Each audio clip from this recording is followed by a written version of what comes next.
छत्तीसगढ़ प्रदेश Congress committee ने केंद्र की भारतीय जनता पार्टी सरकार पर महंगाई को लेकर बड़ा हमला बोला है। कांग्रेस का आरोप है कि नरेंद्र मोदी सरकार के आर्थिक कुप्रबंधन और कूटनीति विफलताओं के कारण देश में महंगाई लगातार बढ़ रही है।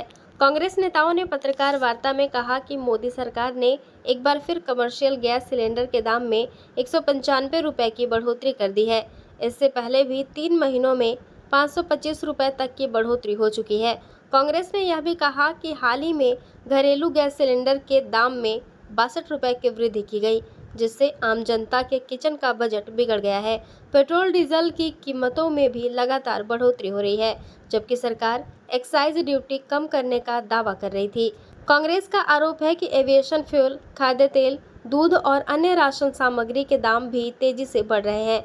खाद्य तेल जो पहले 70 रुपये प्रति लीटर था, अब 200 रुपये के पार हो चुका है। पत्रकार वार्ता में कहा गया कि घरेलू गैस सिलेंडर, जिसे पहले 400 रुपये में महंगा बताया जाता था, आज 900 से 1000 रुपये तक पहुंच चुका है। वहीं कमर्शियल सिलेंडर की कीमत 1580 रुपये से बढ़कर 1691 रुपये हो गई है।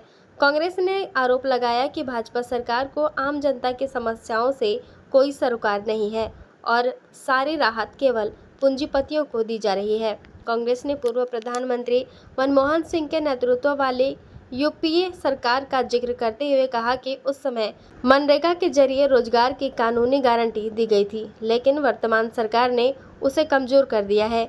कांग्रेस नेताओं ने कहा कि बढ़ती महंगाई के कारण आम जनता का जीवन स्तर लगातार गिर रहा है। रेलवे टिकट से लेकर स्कूल कॉलेज की फीस तक में भारी बढ़ोतरी हुई है, जिससे लोगों का जीवन और कठिन हो गया है।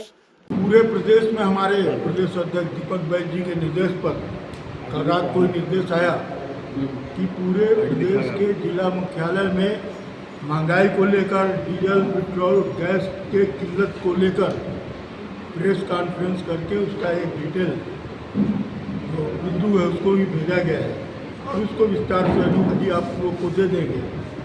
मेरा ये मानना है कि ये गंभीर स्थिति है, भयावह स्थिति है और विपक्ष पर सत्ता पक्ष ये आरोप लगा रहा है कि सत्ता पक्ष अफवाह फैला रहा है, जबकि सच्चाई ये है कि देश के प्रधानमंत्री पार्लियामेंट में भी अपने वक्तव्य में खुले रूप से बोला है कि कोरोना से भी भयंकर स्थिति है, जिससे निपटने के लिए हम सबको तैयार होना पड़ेगा। तो स्थिति भयावह है, विकट है, ये बात कौन कर रहा है, यह अफवाह कौन फैला रहा है? आदरणीय प्रधानमंत्री जी देश में भयावह स्थिति से निपटने के लिए आम जनता को आगाह कर रहे हैं, जिसका परिणाम है, मैं सीधे सीधे आरोप लगा रहा हूँ, जिसका परिणाम है लोग अपने क्षमता के अनुसार गैस का, डीजल का, पेट्रोल का संचय कर रहे हैं, नो डाउट, और उसके कारण पूरे देश में इसका किल्लत बनी है, बड़े पैमाने पर किल्लत बनी है। और कमर्शियल गैस का जो रेट बढ़ाया गया, आप आए दिन का यानी सेंट्रल न्यूज़ देख लीजिए, बम्बई से, कलकत्ता से, दिल्ली से जो लोग गए थे, जो यानी थाली सिस्टम में खाना खाते थे, 10 रुपये, 25 रुपये, 100 रुपये, वो सब बंद हो गए क्योंकि वहाँ गैस नहीं मिल रहा। बड़े बड़े रेस्टोरेंट, बम्बई के रेस्टोरेंट बंद हो गए। ये सोच रहे हैं कमर्शियल गैस का रेट बढ़ा देने से आम उपभोक्ता को है बहुत ज़्यादा लोगों को तकलीफ नहीं होगा, लेकिन 60-62 रुपये तो पहले ही बढ़ा दिए और मिल भी नहीं रहा है।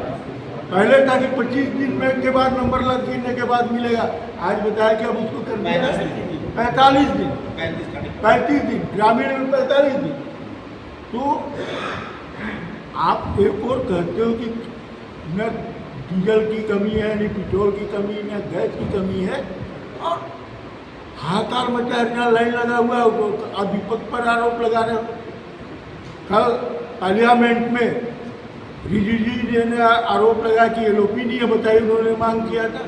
तारिक अनवर साहब थे, खड़गे साहब थे, उन्होंने कितना डाटा खड़गे जी ने। आप जवाब देने की स्थिति में नहीं, आपका प्राइम मिनिस्टर नहीं है जिसको जवाब देना, किससे प्रश्न पूछो? आज प्राइम मिनिस्टर मुंह छिपा के घूम रहे, सही स्थिति बनाने की स्थिति में नहीं है। और ये जिम्मेदारी प्राइम मिनिस्टर की है जो देश की हालात हुई है, क्योंकि हम लोग गुटनिरपेक्ष हुआ करते थे। प्राइम मिनिस्टर के अमेरिका के ताबकारी करने के कारण, दलाली करने के कारण आज ये देश की आम जनता इसको भुगत रही है। हम निरपेक्ष होते थे, आज एक पक्षी दिख रहा है जिसका परिणाम देश की जनता भोग रही है। बीजेपी का कहना है कि